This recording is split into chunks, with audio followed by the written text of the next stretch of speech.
All right, ladies and gentlemen, time for the last reaction of the day. Time for Sakamoto days because 10Q is here. Let's go ahead and get started, shall we? Yo, peoples, Qushu92 here. Welcome back to more Sakamoto days. In the last chapter, we had Seba and Mafuyu going up against Kipe, and Kipe was basically just bodying everybody. And then when it looked like Kipe was preparing to kill Mafuyu, blaming Seba for letting his brother get harmed in such a way, his own club gets shot out of his hands by the one, the only, the sole success of Alkamar, 10Q, who comes in and kicks Kipe in the face and sends him flying. And mind you, Kipe is ridiculously strong. So for him to get blitzed like that where he couldn't even react, oh, Kipe is about to get done. He's about to get dusted. But let's see where 10Q's headspace is at before we start saying it's going to be a one-sided fight. With Days 258, Sonic Boom. And it just shows 10Q standing there. Bow behind his back. Ball on his back, eye patch on his eye, and Kipe is nowhere to be seen. Yeah, Kipe is nowhere to be seen, and even Sheena's looking like, who? Who's this dude? And then 10Q just sits there and smiles in front of his face because 10Q doesn't exactly know how to operate normally. So he just goes, hey, where's Shin? Huh? Hey, where's Shin? Huh? I asked JAA members all over town. It sounds like he's headed for the JCC. Who are you, to Shin? A friend? Shin and I went ballistic on each other the other day. Dude took out 2 of my fingers and my left eye. Bro, Shin was on fire that day. So he's definitely an enemy. What horrible timing. Things couldn't be worse. Wow. It shows a hole. It shows a hole where 10Q basically kicked Kipe directly into the building because there's a giant gaping hole in the JCC right now. So you're looking for Shin for revenge? Oh no, not at all. Huh? I've got so many questions for that guy. Huh? And then Seba's looking confused like, wait, you're not an enemy? Because Kipe comes up and tries to surprise 10Q, but 10Q just blocks him with his bow. How strong is this bow? He just blocks him with his bow, like the same way Wukong blocked Erlong in the intro for Black Myth Wukong. 10Q is just crouched and he's just all like, boom, and then just blocks him. And then Kipe looks at him.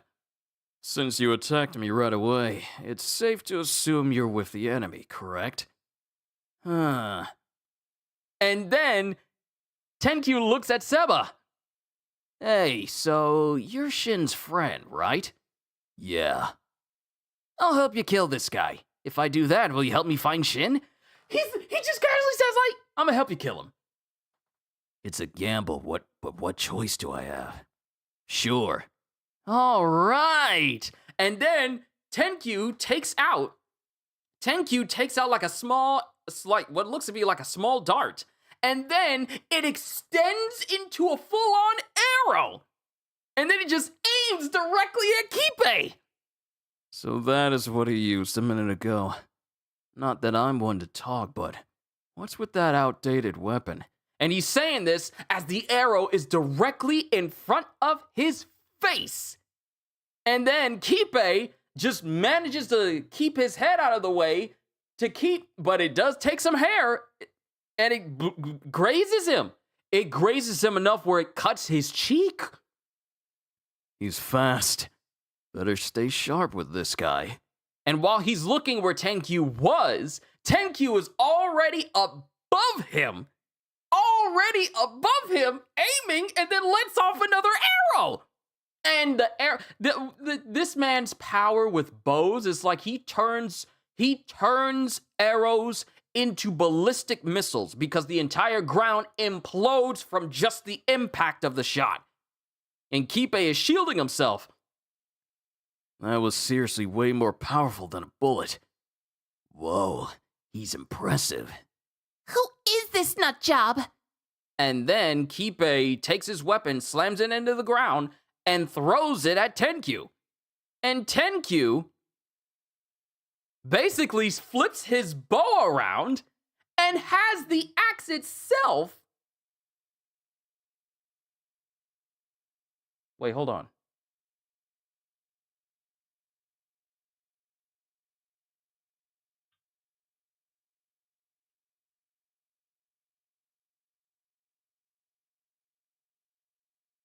Okay. He's actually uses the bowstring of the bow itself to basically rebound his rebound his club directly back at Tenkyu. And then Kipe actually starts getting, surprised by this. Nice. And then Tenkyu goes and just rapidly starts firing arrows all over the place while Kipe is dodging them. And then Sheena comes up. Are you okay? Stay out of the way. It's about to get good. Mind you, it shows that Kipe is bleeding because he got hit in his chest too. And Sheena's just looking, like stunned. And then Kipe jumps out of the way of some more shots. You can't dodge midair, can you? And it shows Kipe is midair while a shot is aimed straight towards him. And then it looks like Kipe gets hit. And then Kipe actually caught his arrow. Ooh, I think it's a good thing I said, let's see where Tenkyu's headspace is at before we start saying he's going to turn this into a one-sided fight. Because Kipe literally caught the arrow and goes, got it. Whoa, no way. Oh, no more arrows. Because he doesn't have any arrows anymore. And while Tenkyu is airborne, Kipe takes his club and hits him directly in the side. Ugh. When you get used to sonic speed, it's no big thing. And then proceeds to throw Tenkyu, literally swats him into the building. Huh? This guy's strength is insane. And Kipe is above Tenkyu, who just fell out of the building he got knocked into, and then he slams him into the ground. Your body's tough, huh? Like steel. It's a strong point of mine. Tenkyu, was it? Can you still shoot like you did earlier? Huh? I have an idea. I need your help. And then we get Kipe. Who's going, what are you whispering about? And then we get Seba, who starts running towards him. You again? Are you for real?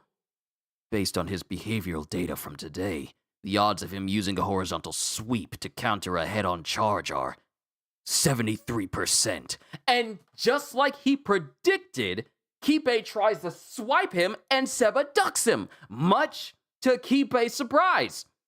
I'm good with data. And then he throws another ice bomb.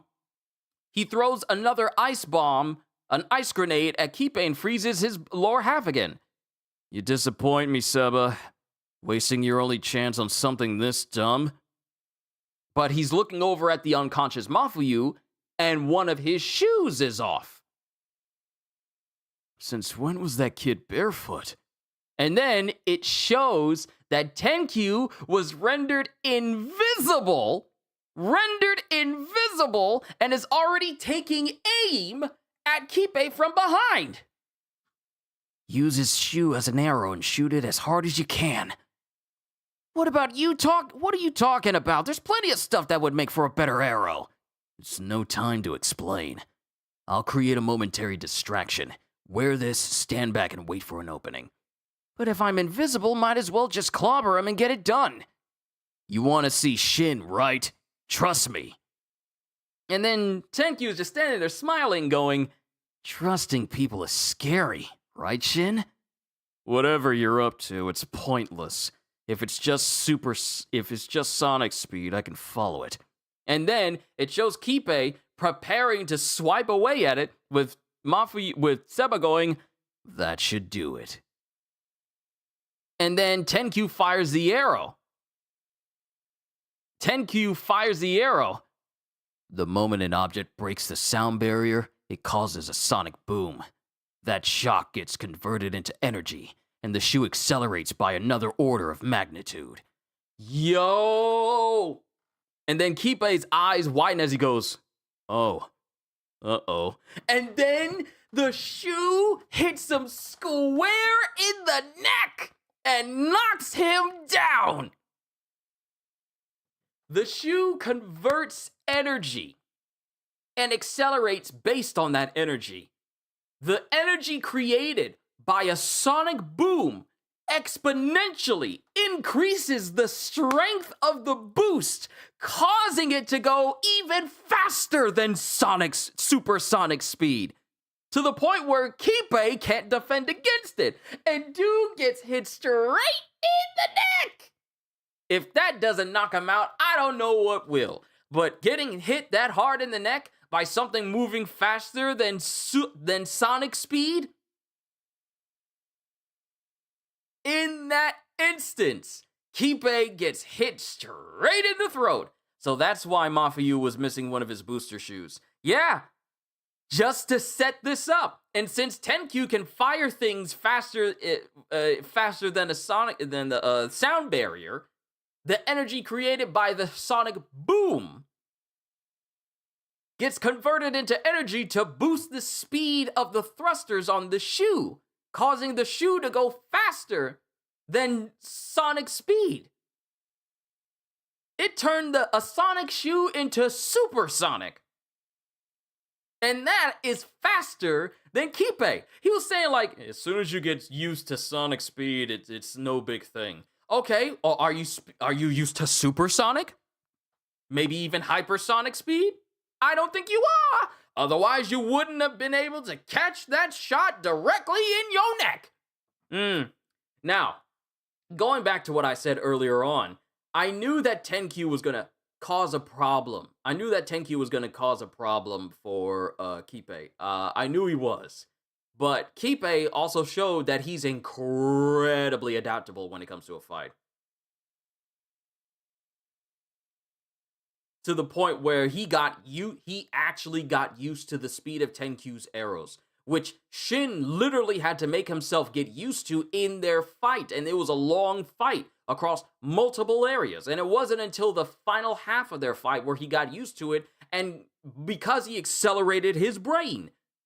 But with Kipe, it did not take him, it only took him a short moment for him to get used to the firing speed of Tenkyu, to the point where he is literally the first person we've ever witnessed to actually catch an arrow from Tenkyu. And we've seen how powerful these arrows are. These arrows are powerful enough to leave gaping holes in solid concrete. And Kipe was able to adapt to that speed and even catch the arrow and react faster than Tenkyu could, sending him flying into a building.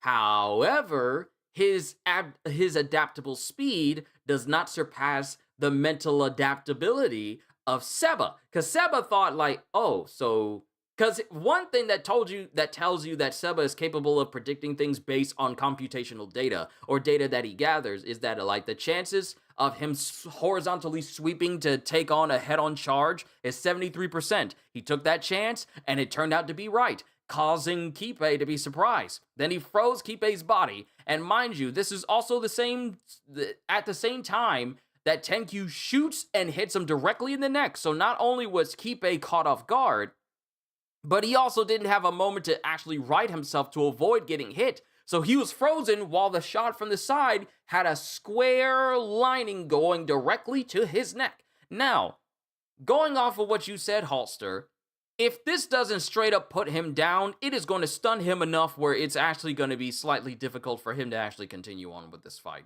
Supposedly, we'll have to see. But yeah. With Seba and Tenkyu, we managed to see a considerable blow to Kipe. and he got hit hard enough where we're just seeing the whites of his eyes now. And you know what happens when you see the whites of the eyes of someone who's been hit pretty hard. They're either down for the count or they're momentarily stunned long enough for the outcome of the battle to happen. Once again, I forgot to blow my nose after I was done doing One Piece. But yeah, this was actually a nice action-oriented chapter. And I love that Tenkyu has so many more questions for Shin when it comes to the concept of friendships and whatnot. Also, I'm not noticing Sheena feeling a lot less one note.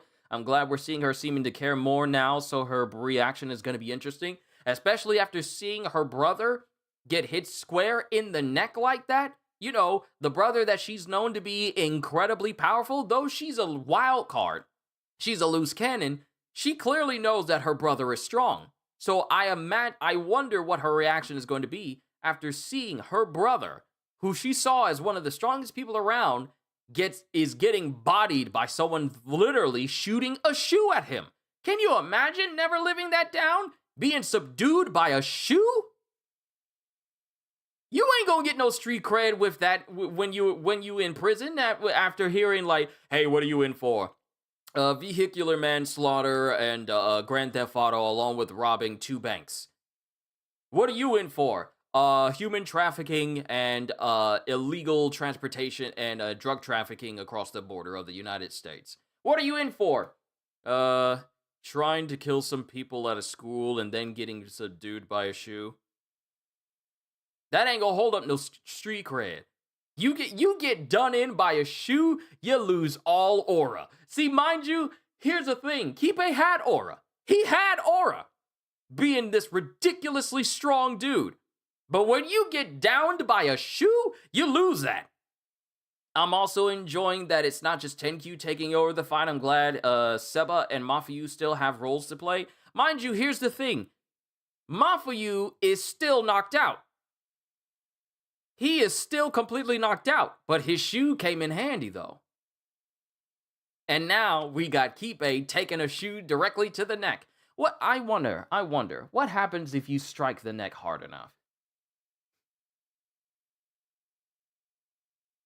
What happens if you strike the neck too hard? All right, let's see.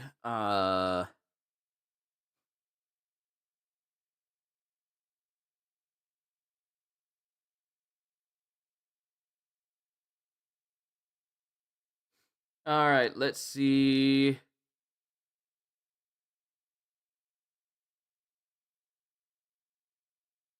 Let's see. The vast majority of the time, a perfectly, and this is like, can you knock someone out by karate chopping their upper spine?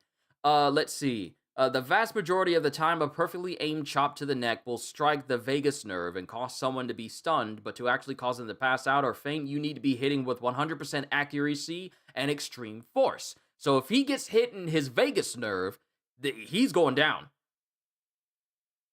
It's possible if you're capable of Olympian levels of strength and precision. If you're a trained Marine, you might know how to stun with this technique, but that's not the same as causing someone to pass out or get knocked out. To stun someone, yeah. To actually knock someone out requires a lot of strength. That's more of an issue rather than aiming. Also taking into account that in a fight, they'll probably be moving and it would be harder to aim. But if you were being a sneaky ninja, you'd take them down easily. So yeah, if they hit him in his vagus nerve, he's probably going to be heavily impaired. Paralysis, maybe, let's see, I mean, in a sense, paralysis, maybe death. Death is definitely a possibility, but I don't think that's the case here. Given how strong Kipe is, I feel like him being subdued will probably be the end result. The people from Alkamar itself, them dying, that's probably a given for quite a few of them, because Gozu's dead. Kumanomi is incapacitated. And we lost so many other members of the Alkamar kids as well, that we actually don't have anyone left from Alkamar except for Uzuki. Then again, I'm only basing the death part from the Tsukasa and Senku fight, so that's probably not a fair idea to think about. If it's not death, then it's going to be a heavy stun, especially being hit in the neck by that. Just the extreme force.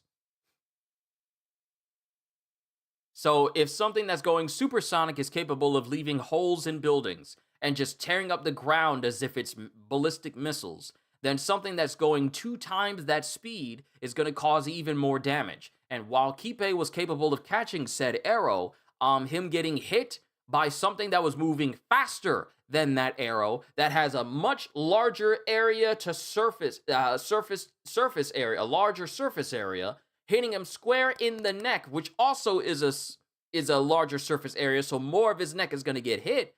If this doesn't kill him, he is definitely going to be stunned. So the question is, how is Sheena going to feel about her brother being knocked around like this?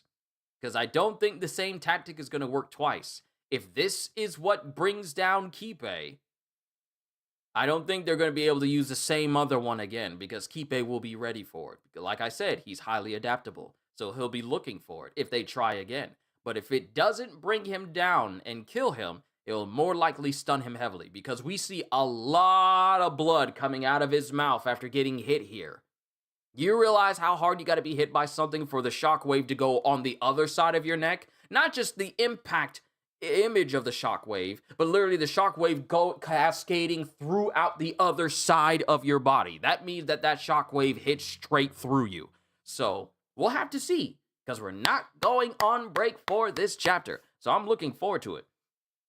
If I had to guess, I think it's safe to assume Kipe will be stunned enough for it to hopefully be the deciding factor of this fight, and make it so that Kipe cannot join the fight against Sakamoto, because Kipe was going to head back to the city to deal with, Boiled and Wu-Tang. No, Boiled and Kendaka. Because Hard-Boiled and Kendaka were just taking down all the other JAA agents, because they all know where Sakamoto is. Sakamoto's dealing with Uzuki right now. So with Kipe down, it'll make it so that Hard-Boiled and Kendaka can finish up what they're doing in the middle of the city. Not gonna lie, for a brief second, I thought his head was taken off before I took a proper look, and it's just a shockwave. Yeah, that's what I was looking at too. It was the way his body was angled, and also the fact that the shockwave itself was also obscuring the rest of his body. So it made me think, ain't no way they just took this man's head off with a shoe. But no, he just got hit really, really hard in the neck.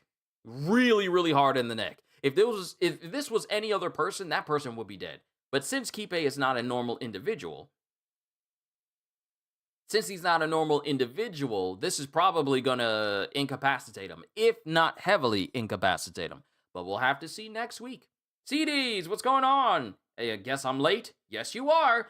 But that's it for Sakamoto Days. And since we're not going on break, I can't wait to see how this chapter continues. If he's heavily subdued or if he's just going to keep fighting. It remains to be seen, because Kipe is incredibly tough. Incredibly tough. But he's not invulnerable, because we've seen him get hit multiple times, such as him getting hit in the shoulder and him getting hit across his face as well.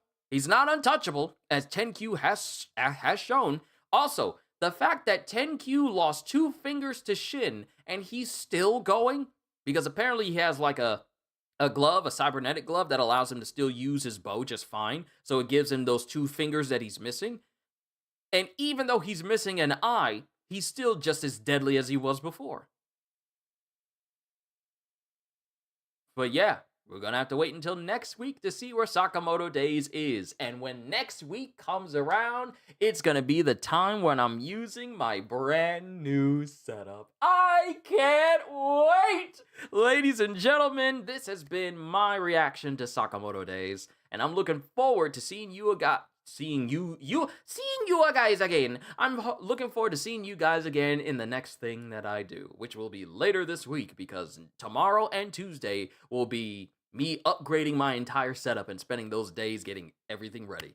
But to everyone, to Holster, to CDs, to everyone else. Oh, I'll tell her you said you and everyone said Happy Mother's Day. I'll let her know. But to everyone who tuned in here to me today, Hope you all enjoyed. Can't wait to see you all in my next video. Like, comment, and subscribe if you haven't already. Even check out my membership and Patreon because I am always looking forward to entertaining you. And because I know you're coming back anyway. Have a fantastic day, and once again, as always, later, peoples!